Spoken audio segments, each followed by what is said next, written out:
El joc és cultura. Ho és com a obra humana de transmissió de coneixements, com a eina per interpretar el món mitjançant la metàfora de les mecàniques del joc. El joc és criteri. Quan juguem, prenem decisions. Triar un camí mentre juguem ens ajuda a saber que a la vida real també som capaços de fer-ho. El joc és diversió. L'objecte del joc és l'entreteniment. És fer veure que, actuar. No hi arrisquem res d'essencial, més enllà de la glòria efímera de la victòria i la dignitat en la derrota.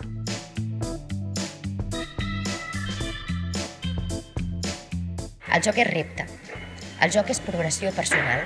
Realitza i millora les capacitats de cadascú. No hi ha límits quan juguem. És un sentiment de superació constant. El joc és igualtat. Quan un grup de persones accepten respectar el reglament, s'estableix una complicitat, un compromís personal dins d'un pacte d'igualtat. No importa el sexe, l'edat o cap altra condició. L'altre és un jugador com tu. El joc és experimentació.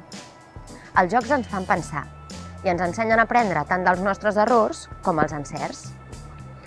Com l'esport entrena el cos, els jocs entrenen la raó i posen en joc les nostres emocions dins d'un entorn de seguretat. El joc és comprensió. Explicar un reglament als teus companys de joc representa un doble exercici de magisteri social i comprensió. Res no fa aprendre més que comprendre i explicar el que hem après als altres. El joc és sociabilitat.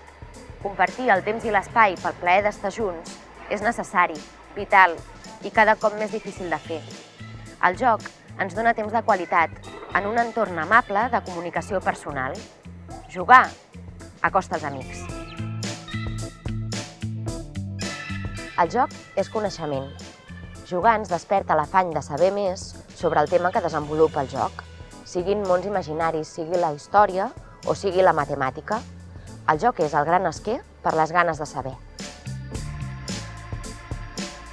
El joc és llibertat. El trampós i el que juga obligat per raons externes no estan jugant.